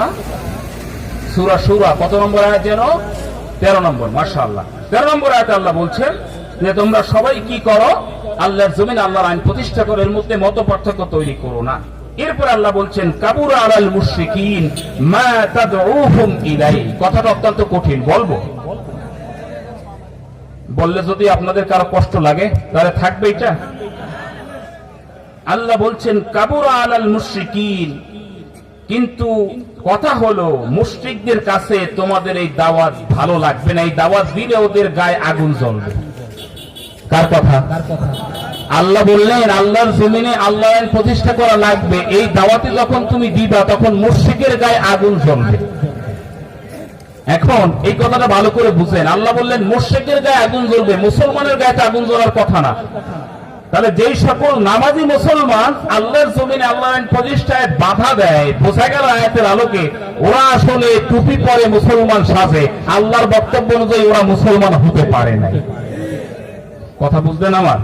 একটু করা হয়ে গেছে। আল্লাহ বললেন কাবুরা আলাল মুশরিকিন মা তাদউহুম ইলাইহি, এই দাওয়াত যখন তুমি দিবা তখন মুশরিকদের গায়ে আগুন জ্বলবে, মুসলমানের গায়ে আগুন জ্বলার কথা না। তাহলে আল্লাহর জমিনে আল্লাহর আইন প্রতিষ্ঠার কথা যখন বলে তখন কোন নামাজির গায়ে যদি আগুন জ্বলে আর যদি বলে রাজনীতি আর নামাজ আলাদা, নিয়ে নামাজ পড়ো সুবহানাল্লাহ বলো, এই দিয়ে জান্নাতে যাবো, রাজনীতি ফাজনীতি বাদ দাও, ওগুলো হুজুরদের কাজ না, ও সে আম জনতার কাজ। আছে না? কথা বলেন, রাজনীতি হুজুরদের দরকার আছে না নাই? আমার সাথে কি একমত? অর্ডার কার? আরো যারা বলেন কার? রাজনীতি হুজুরদের দরকার নাই। রাজনীতি করবে কারা? বাহিরের জেনারেল শিক্ষিত মানুষ, যাতে করে রাজনীতি করার পরে পকেট গরম করে সুইস ব্যাংকে লক্ষ কোটি টাকা রাখা যায়। কথা কয় না? এই দেশের 1000 কোটি টাকা পাচার হয়েছে নাকি হয় নাই? জোরে বলেন হয়েছে নাকি হয় নাই? কিন্তু যদি কোরআন ওয়ালারা ক্ষমতায় যেত তাহলে এই পাচার হতো না, এই পাচার হতো না। তার মানে বোঝা গেল কোরআন ওয়ালাদেরকেই ক্ষমতায় পাঠাতে হবে, যাদের অন্তরে ভয় আছে। ওদেরকে ক্ষমতায় পাঠানো যাবে না যারা কোরআন বুঝে না, আর যারা কোরআনকে ভাওতাবাজি বলে, যারা মাঝে মধ্যে বলে কোরআনের মধ্যে ভুল আছে। আমার সাথে একমত? আমার বন্ধুগণ ভালো করে বুঝুন, আজকে রাজনীতির নামে পকেট ভারী করার কাজ চলছে। আজ রাজনীতির নামে টেন্ডারবাজি চলছে নাকি চলছে না? বিগত 16 বছরে আমরা দেখেছি হাজারো অন্যায় করার পরে মিডিয়ার সামনে এসে বলছে এমন সুন্দর সুন্দর কথা, দেখলে মনে হয় জান্নাত থেকে মাত্র পালাইয়া এসেছে। আমরা পরে জানলাম যে ওনার যে জাজিমের মধ্যে তুলনায় সব টাকা, ওনার নাকি টাকার উপরে না ঘুমালে ঘুম আসে না। এই টাকা কার? তোমার বাবার। এ টাকা কার? আপনার আমার। এদেশের রিক্সা চালকের মাথার গাম পায়ে ফেলে ট্যাক্সের টাকা দেয়, আর এই টাকা সুইস ব্যাংকে যারা জমায় মানুষ হতে পারে না। আমার বন্ধুগণ, আপনার আমার রক্ত গরম রক্ত পানি করা টাকা ওই জায়গায় আসে না নাই? জোরে বলেন আসে না নাই? এদেশের পুলিশ আপনার ট্যাক্সের টাকায়, এদেশের সচিবের বেতন হয় আপনার ট্যাক্সের টাকায়, এদেশের প্রধান উপদেষ্টার বেতন হয় আপনার ট্যাক্সের টাকায়, এদেশের উপদেষ্টাদের বেতন হয়, বাসা ভাড়া হয় আপনার ট্যাক্সের টাকায়। ঠিক না বেটে? তারা আমাদের কথা বলার অধিকার আছে না নাই? অবশ্যই আছে। আমার টাকায় তারা চলে, আমার টাকায় তারা আরামের খাতে ঘুমায়, আমার টাকায় তারা সিগারেটে চলে, তাদের আমার নেওয়ার টাকাকে তো সুখ বললে কথা আমি বলবেই বলবে, অধিকার আমার আছে না নাই? অতএব যারা মুখ বুঝে শুধু মসজিদের কোনায় বসে সুবহানাল্লাহ আলহামদুলিল্লাহ আল্লাহু আকবার বলে জান্নাতে যেতে চায়, তারা অবশ্যই কোরআনের কিছু অংশ স্বীকার করে। নামাজ পড়া লাগবে নাকি লাগবে না? রোজা রাখা লাগবে নাকি লাগবে না? সম্পদশালী হলে হজ করার দরকার আছে না নাই? সম্পদশালী হলে যাকাত দেওয়ার দরকার আছে না নাই? ঠিক একই ভাবে সংসদে নামাজি ভালো মানুষ, দুর্নীতিমুক্ত মানুষগুলো পাঠানোর দরকার আছে না নাই? জোরে বলেন আছে না নাই? আপনারা তো বলবেন না হুজুর আমাদের দেশে তো আলহামদুলিল্লাহ ইসলামী রাষ্ট্র কায়েম হয়ে গেছে। হয়ে গেছে না? হ্যাঁ হয়ে গেছে। তো আমরা নামাজ পড়ি, কোনো বাধা দেয়? রোজা রাখতে কোনো বাধা আছে? হজ করতে বাধা আছে না? তার মানে তো আমাদের দেশ ইসলামী রাষ্ট্র হয়ে গেছে। আপনাদের এই যে পাশে রাস্তা আছে না নাই? কথা বলেন, এই রাস্তায় গাড়িগুলো কোন দিক দিয়ে চলে? বাম দিক দিয়ে চলে না নাকি ডান দিক দিয়ে চলে? অথচ কোরআন সুন্নাহর নীতিমালা হচ্ছে, আদেশ হচ্ছে গাড়িগুলো ডান দিক দিয়ে চলবে। সৌদি আরবে যারা গেছেন দেখবেন রাস্তার ডান দিক দিয়ে গাড়ি চলে। ইয়েমেন ওমানের রাস্তার ডান দিক দিয়ে গাড়ি চলে। আপনার বাংলাদেশে গাড়ি চলে কোন দিক দিয়া? এখন আমি ধরেন যাওয়ার সময় প্রাইভেট কার নিয়ে যাচ্ছি, সামনের মোড়ে ট্রাফিক সার্জেন্ট আমাকে দাঁড়িয়ে বলছে হুজুর থামান। থামাইলাম। আপনি তো রং সাইডে চলছেন। আমি বললাম না। কে বলছে আমি রং সাইডে চলছি? আপনি কোন সাইডে চলছেন? ডান সাইডে। তো ডান সাইডে চলা দিছি সুন্নাহ, এটা তো নবীর সুন্নাহ, আপনি আমাকে কেন বলছেন আমি রং সাইডে চলছি? ওই ট্রাফিক সার্জেন্ট আমার এই বক্তব্য শোনার পরে আমাকে সেলুট দিয়ে বলবে যে হুজুর ঠিক আছে, আমি এতদিন জানতাম না, আপনি চলে যান। এইটা বলবে? আমার কথা বুঝেন নাই? এইটা বলবে? নাকি যত কথা বলবো তত জরিমানা বেশি? আমি যদি জিজ্ঞেস করি যে আপনি এই কাজটা কেন করলেন, আমি তো ডান দিক দিয়ে চলছি কোরআন সুন্নাহর আইন মেনে, এবারে ট্রাফিক বলবে আপনি কোরআনের আইনে ডান দিকে চলবেন কিন্তু দেশের আইন হচ্ছে বাম দিকে চলা, অতএব চাকরি বাঁচাতে হলে বাম দিক দিকেই চলা লাগবে, ডান দিকে চললে জরিমানা আরো বাড়ায়। তার মানে কোরআনের আইন চলছে এখানে। কথা বলেন। এই বাজারে চোর ধরা হলো, কি ধরা হলো? চোর। ওই চোরের ব্যাপারে জানা গেল ওই চোর ক্ষুধার তাড়নায় চুরি করে না, ওটা তার নেশা। নবী বলেন যদি ক্ষুধার কারণে চুরি করে ওর হাত কাটবা না, ছেড়ে দাও। আল্লাহ বললেন না সারিকু ওয়াস সারিকাতু ফাকতাউ আইদিয়াহুমা, যদি ওটা ওর নেশায় পরিণত হয়ে যায় চুরি করা, তাহলে ওকে যদি ধরতে পারো সাক্ষী সহ ওর হাত কেটে দাও। আদেশকার, আরো বড় বড় আদেশকার। আপনার বড় মসজিদের ইমাম সাহেবের কাছে নিয়ে গেলেন জুতা চোর, অথবা দোকানের ক্যাশ থেকে টাকা চুরি করেছে 10,000, এবার নিয়ে গেলেন মসজিদের ইমাম সাহেবের কাছে, ইমাম সাহেব কোরআন অনুযায়ী বিচার করে দেন। এবার ইমাম সাহেব চোরটাকে ধরলো, হাত কেটে দিল। আপনাদের কাছে জানতে চাই পরের দিন সকালে ইমাম সাহেব কি ফজরের নামাজ পড়াতে পারবে নাকি জেলখানায় থাকবে? আমার কথা বুঝেন না? উনি কি মসজিদে থাকতে পারবে? রাতে এসে ওনাকে অ্যারেস্ট করে নিয়ে যাওয়া হবে জেলখানায়। ইমাম সাহেব যেতে যেতে বলবে পুলিশকে, ওসি সাহেবকে গিয়ে বলবে জসি সাহেব আমি তো অন্যায় কিছু করি নাই, আল্লাহর কোরআনে যা আছে তাই আমি করছি। ওসি সাহেব এবার বলবে যে না ঠিক আছে, আমি এটা জানতাম না, তো হুজুর আপনি চলে যান, আপনাকে গার্ড অব অনার দিয়ে সসম্মানে আপনারা আপনার রুমে পৌঁছাই দিব আমার গাড়িতে। তাই তো বলবে? কথা বুঝেন নাই? তাই বলবে। ওসি সাহেব বলবে আপনি হাত কাটলেন কার কথায়? ইমাম সাহেব বলবে আল্লাহর কথায়। আরে আমি আল্লাহর কথায়, এদেশে কি চোরের হাত কাটার আইন আছে নাকি? আপনি আল্লাহর আইন কোন জায়গায় চালান, এদেশে আইন যেটা সেটা মেনে আপনাকে চলা লাগবে। এটা ওসি সাহেব বলবে না? তার মানে বোঝা গেল এখানেও কোরআনের আইন আছে নাকি আছে? অথচ আপনি কিন্তু বলছেন যে হয় এদেশ তো ইসলামী রাষ্ট্র কায়েম হয়েই গেছে, এদেশ তো ইসলামী রাষ্ট্র না। ভুল। এদেশে কোরআনের আইনের 5 থেকে 6টি আইনের বাস্তবায়ন এখনো পর্যন্ত নাই। সব আইন চলে ব্রিটিশদের তৈরি করা আইনে, ঠিক না? তাহলে আল্লাহর কোরআন দিয়ে দেশ চালানোর দরকার আছে না নাই? আরো যারা বলেন আছে না নাই? অর্থাৎ এই কোরআন থেকে আল্লাহর জমিনে আল্লাহর আইন প্রতিষ্ঠিত হোক, বাংলাদেশ কোরআনী রাষ্ট্র হোক, আমরা চাই নাকি চাই না? একটু হাত তুলে আল্লাহরে দেখায় দেন। লিল্লাহি তাকবীর, লিল্লাহি তাকবীর। আল্লাহ তুমি হাতগুলোকে কবুল করো, সকলে বলি আমিন। আমরা চাই আল্লাহ সুবহানাহু ওয়া তাআলা আমাদের হাতগুলিকে কবুল করে আমাদের জীবনকে সুন্দর করুন, সকলে বলি আমিন। প্রিয় হাজিরিন, আসুন আল্লাহ সুবহানাহু ওয়া তাআলা বলছেন যে যারা মুশরিক ওদের কাছে ইসলামের এই দাওয়াত ভালো লাগবে না, ইসলামের দাওয়াত ভালো লাগবে না, কিন্তু যারা মুমিন তাদের কাছে ভালো লাগবে। আমার বন্ধুগণ আসুন আমরা ইসলামকে ভালোবাসি। এদেশে আমার মনে হয় আমি যেটা দেখতে পাচ্ছি আগামীর রাষ্ট্র হবে কোরআনের রাষ্ট্র ইনশাআল্লাহ। আগামী দেশ হবে ইসলামের দেশ, আগামী দেশ হবে আলেমদের দেশ, আগামী দেশ হবে তাওহীদি জনতার দেশ, আগামী দেশে কোনো নাস্তিক মুক্তাদের ঠাঁই হবে না, ইসলাম বিরোধীদের কোনো ঠাঁই বাংলাদেশে হবে না, ঠিক না বেঠে? এজন্য আমাদের সর্বাত্মক চেষ্টা করার দরকার আছে না নাই? নাকি মসজিদে বসে দোয়া করব, চোখের পানি ছাড়বো, আর সকালবেলা গিয়ে ইসলাম বিরোধীদেরকে ভোট দিব?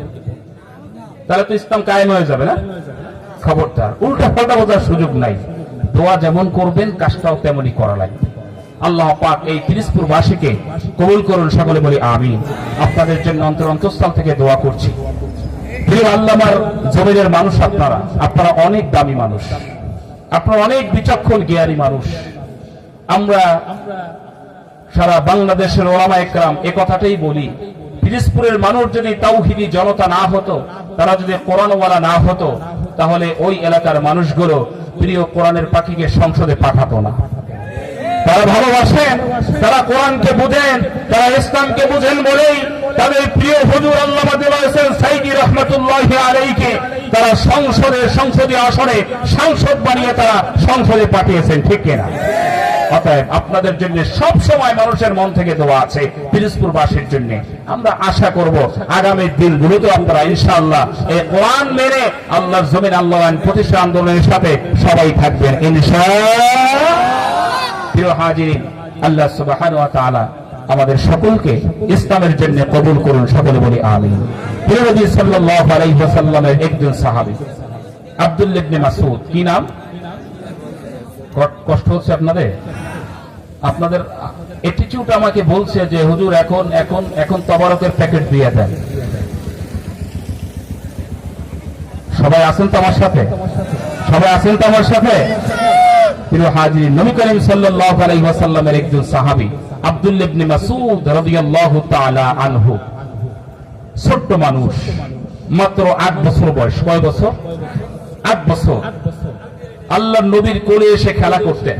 আল্লাহর নবীর দাড়িগুলোর মধ্যে মাত্র 6 থেকে 7টা দাড়ি পেকেছিল, এই দাড়ি ধরে খেলা করতেন। আল্লাহর নবীর কোলে বসা দাড়ি নিয়ে খেলা করছেন। এই সময় জিবরাইল আমিন আল্লাহর নবীর কাছে এসেছেন, সূরা আর রহমান নাজিল হয়ে গেল। সুবহানাল্লাহ বলেন। পুরো সূরা একবারে নাজিল হয়ে গেল। পরের দিন সকালবেলা আল্লাহর নবী সাল্লাল্লাহু আলাইহি ওয়াসাল্লাম জিজ্ঞেস করলেন, ও সাহাবীরা, গতকালকে কোন সূরা নাজিল হয়েছে? সবাই বলল সূরা আর রহমান নাজিল হয়েছে। নবীজি বললেন, কে আছে এমন দাঁড়িয়ে সূরা আর রহমানটা বলে দিতে পারো?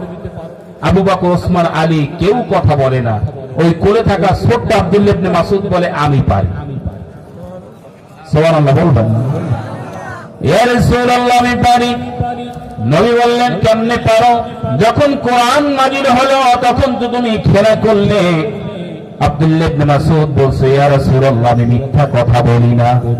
সুবহানাল্লাহ বলেন। আমি মিথ্যা কথা বলি না, আমার মুখস্থ হয়েছে, বিশ্বাস না করলে ট্রাই করে দেখো। নবী বললে, তুমি কি বলতে পারবে? বলল, হ্যাঁ বলতে পারবো। আল্লাহ নবী জিজ্ঞেস করলো, একা বলতে চাও নাকি সবার সামনে? বলছে, সবার সামনে বলবো, আমার ভয়টাই নাই। আব্দুল্লাহ ইবনে মাসউদ 8 বছরের ছোট্ট বাচ্চাটি দাঁড়িয়ে বলল, ইয়া রাসূলুল্লাহ, তুমি সহ তোমার সকল সাহাবীদেরকে ওপেন চ্যালেঞ্জ করলাম, পারে একটা ভুল ধরে দেখাও।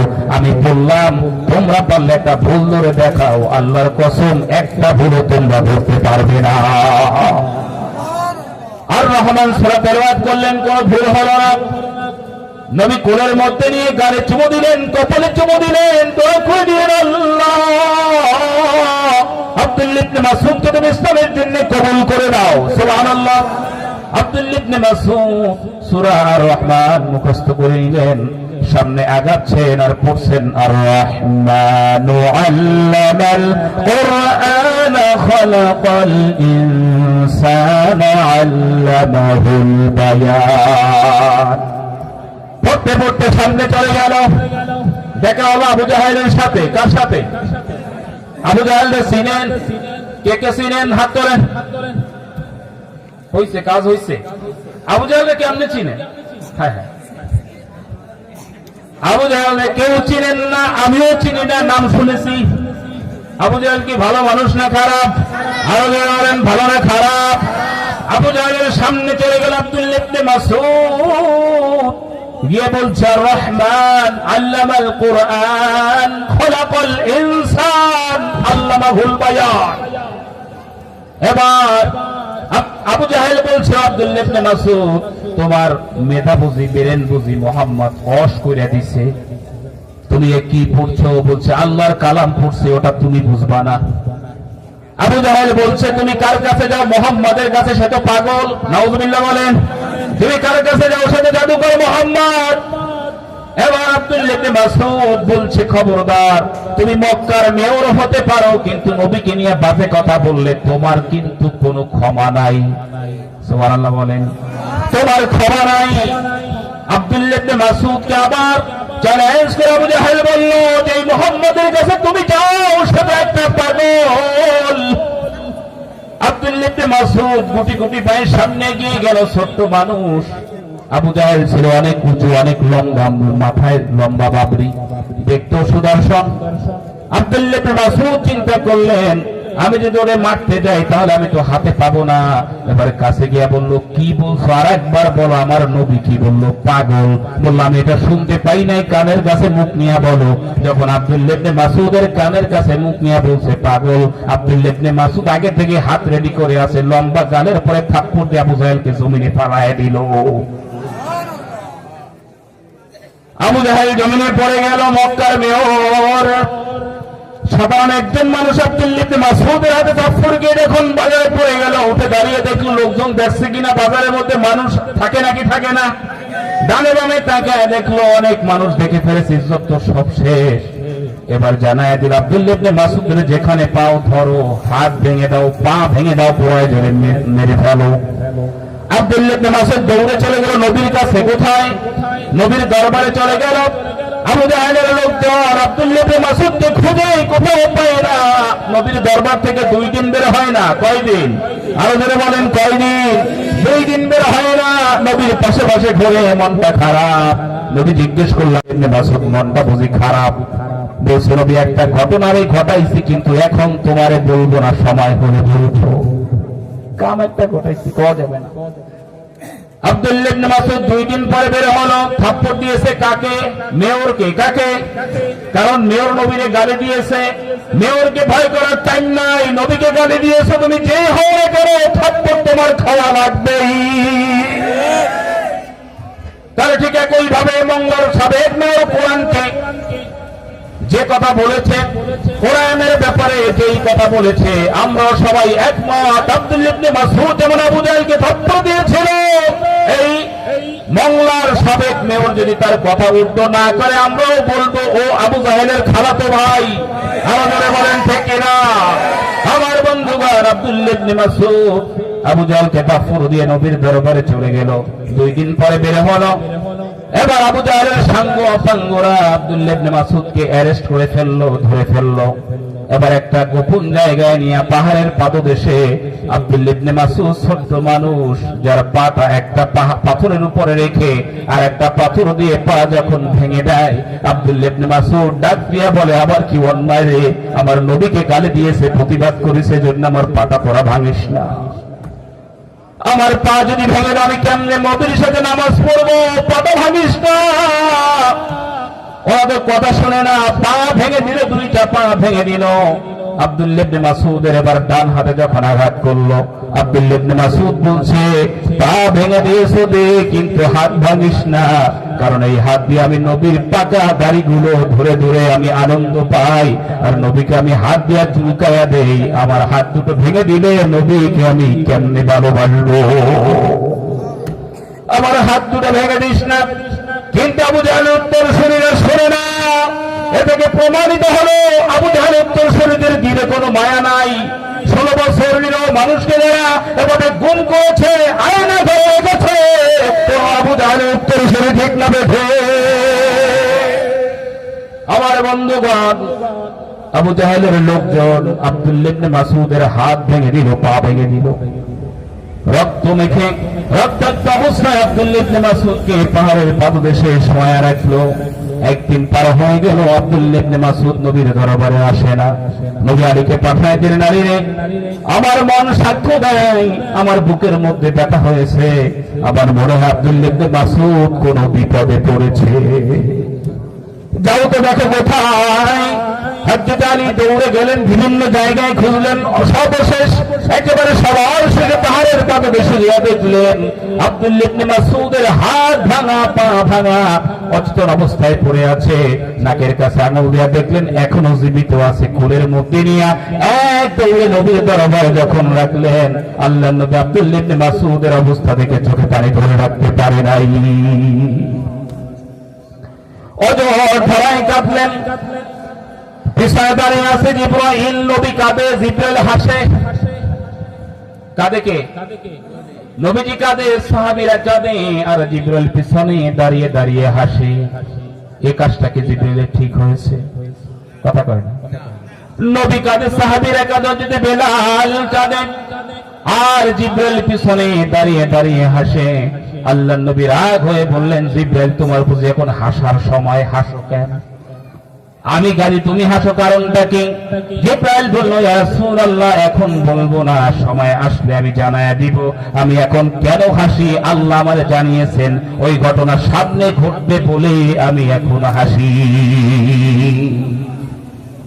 আমার নবী আব্দুল্লাহ ইবনে মাসউদের পায়ের ভিতরে তার মুখের পবিত্র লালা লাগিয়ে দেখো, আব্দুল্লাহ ইবনে মাসউদের বাম পায়ে লাগিয়ে দিলেন। আব্দুল্লাহ ইবনে মাসউদের বাম পাটা নড়ে উঠল। যিনি ভাঙা মেরামত করে দিলেন, ভাঙা যে যিনি সুন্দর করে দিলেন, তিনি কে? আল্লাহর নবী। আবার তার মুখের লালা নিয়ে বাম পায়ে লাগায় দিলেন, ডান পায়ে লাগায় দিলেন, পা দুটো এবার নাড়ানো শুরু করছে। আল্লাহর নবী মুখের লালা নিয়ে ডান হাতে বাম হাতে লাগায় দিলেন, হাত দুটো নাড়াচ্ছেন। সুবহানাল্লাহ বলেন। আব্দুল্লাহ ইবনে মাসউদ উঠে বসে বলছে, ইয়া রাসূলুল্লাহ, আমি তো মনে করেছিলাম কোনদিন আর তোমার চেহারা দেখার সুযোগ হবে না, কিন্তু আল্লাহ যাকে বাঁচায় রাখে কেউ মারতে পারে না, কেউ মারতে পারে না। এই কথা বলে লাফ দিয়ে নবীর কোলে উঠে নবীর ডান গালে বাম গালে চুমু দিয়া বলল, ইয়া রাসূলুল্লাহ, তুমি আজকে আমার প্রতি যেমন খেয়াল রেখেছো এরকম আমার প্রতি আজীবন খেয়াল রাখবা, কারণ তোমারে না দেখলে আমি পাগল হইয়া যাই, তোমার চেহারা দেখলে আমার ক্ষুধা লাগে না। তুমি জানো না আমি কত বেলা না খেয়েছিলাম, শুধু তোমার চেহারার দিকে তাকিয়েছিলাম, ক্ষুধা আমি ভুলে গিয়েছি। আল্লাহর নবী আব্দুল্লাহ ইবনে মাসউদের মাথায় হাত বুলায় বুকের মধ্যে চেপে রেখে বললেন, মাসউদ, আব্দুল্লাহ রে, আমি কোনদিন তোকে চোখের আড়াল হতে দিব না।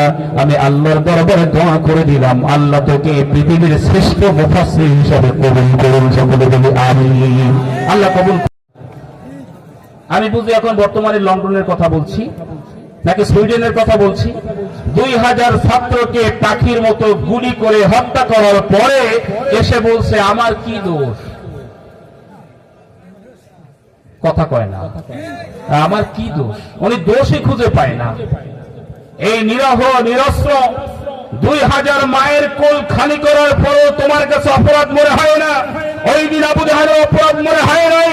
তার মানে বোঝা গেল যারা জানেন ওদের জুলুম করতে করতে ওদের দিলটা এমন হয়ে যায়, আল্লাহ মোহর মেরে দেয়, কোন অন্যায় ওদের কাছে অন্যায় মনে হয় না, ঠিক কিনা? আল্লাহ বললেন, ইন্নাল্লাহা লা ইয়াহদিল কওমা যালিমিন, আমি আল্লাহ পাক জালেমদেরকে হেদায়েত দেই না, মুবারের সিগা ভবিষ্যতেও দিব না। তবে তাদেরকে আল্লাহ হেদায়েত দেন যারা নিজেদের ভুল বুঝতে পেরে জাতির কাছে ক্ষমা চায়, ঠিক কিনা?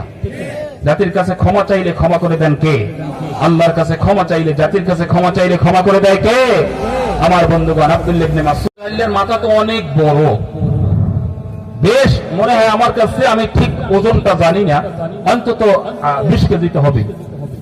বড় মাথা, গরুর মাথার থেকেও বড়। এই আবু জাহেলের বড় মাথা আব্দুল্লাহ ইবনে মাসউদ ছোট মানুষ কেমনে নিবেন? বয়স যদিও তার বেশি, কিন্তু তার ফিগারের দিক থেকে তিনি ছিলেন ছোট। আব্দুল্লাহ ইবনে মাসউদ এই আবু জাহেলের কান ফুটো করলেন তরবারি দিয়া, এক কান ফুটো করলেন, এরপরে আরেক কান ফুটো করলেন, 2 কান ফুটো করে খেজুরের রশি বের করে 2 কানের মধ্যে বেঁধে এবার টেনে টেনে হেসরাতে হেসরাতে মরুভূমির বালুর উপর দিয়া আল্লাহ নবীর সামনে নিয়ে গেল। এই কথা শোনার পর অনেকে দেখছি মুখ কালো হয়ে গেছে। আবু জাহেলের এই কষ্টের কথা শুনে মায়া লাগতেছে।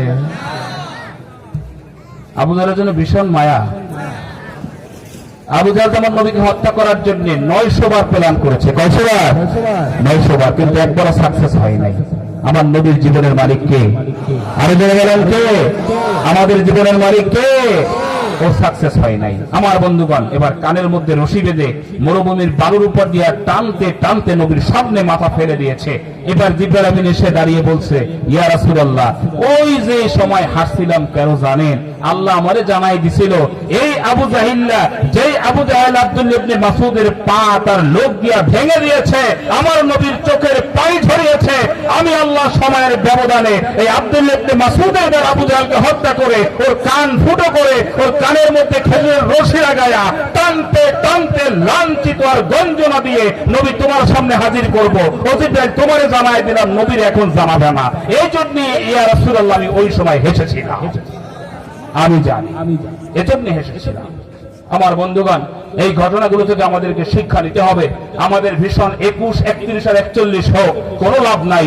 ভিশনের মূল কারিগরকে আরে বলেন তো, 41 আর 51 বলে কোনো লাভ নাই। 5 আগস্ট সকালবেলা 11টা আমরা জানি নাই যে দেশে স্বৈরাচারের পতন হবে। আল্লাহ বললেন অমাকারু ওয়ামাকার আল্লাহ আল্লাহু খায়রুল মাকিরিন। আল্লাহ তোমরা যতই কৌশল করো না কেন, ষড়যন্ত্র করো না কেন, আমি আল্লাহ সর্বোত্তম কৌশলী। মানুষের চেষ্টা যেখানে শেষ হয়ে যায়, আল্লাহ সেখান থেকে শুরু করে। অতএব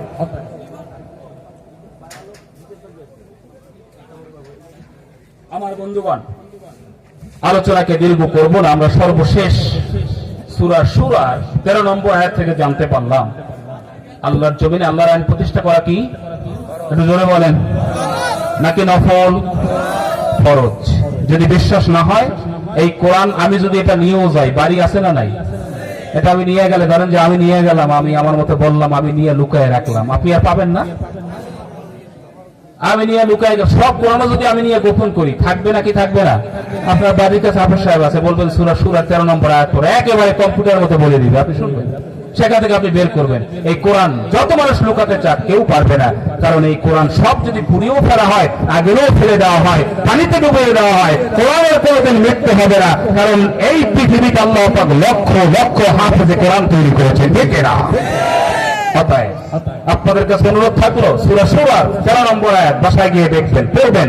যদি আমার কথার সাথে মিল না হয়, নাম্বার আছে, ফোন দিবেন। হুজুর যা বললেন মিল তো পেলাম না, নামাজ পড়া ফরজ, রোজা রাখা ফরজ, হজ করা ফরজ, আল্লাহর জমিনে আল্লাহর আইন প্রতিষ্ঠা করা ফরজ, এটা তো আমরা জানি নাই। আপনি যা বললেন মিলে নাই। আমি আপনাদেরকে ওয়াদা করে গেলাম, কোরআন হাতে রেখে কোরআনের কথা আর বলবো না, বন্ধ করে দেব। যদি প্রমাণ করতে পারেন নামাজ, রোজা, হজ, যাকাতের মতো ইসলামী আন্দোলন করা, আল্লাহর জমিনে আল্লাহর আইন প্রতিষ্ঠা করা ফরজ নয়, কারণ প্রমাণ করে দিতে পারেন, আজকে এই জায়গায় বসে ওয়াদা করলাম, আমি আর কোনোদিন মঞ্চে কথা বলবো না। তার মানে আমি যখন এই গ্যারান্টি নিয়ে কথা বলছি, আপনি বিশ্বাস করুন, আপনি তাফসীর পড়ুন, নামাজের মতো আল্লাহর জমিনে আল্লাহর আইন প্রতিষ্ঠা করা, এটা ফরজ করে দিয়েছেন কে? আর বলেন কে? ইনশাআল্লাহ আমরা কোরআন থেকে যে মেসেজ পেলাম, এই কথাগুলোর পরে আমরা আমল করার চেষ্টা করব, ইনশাআল্লাহ। বলুন আল্লাহ পাক যেন আমাদের সকলকে মাফ করেন, সকলে বলি আমিন। আল্লাহ পাক যেন আমাদের সকলকে তার প্রিয় বান্দা হিসেবে কবুল করেন, সকলে বলি আমিন।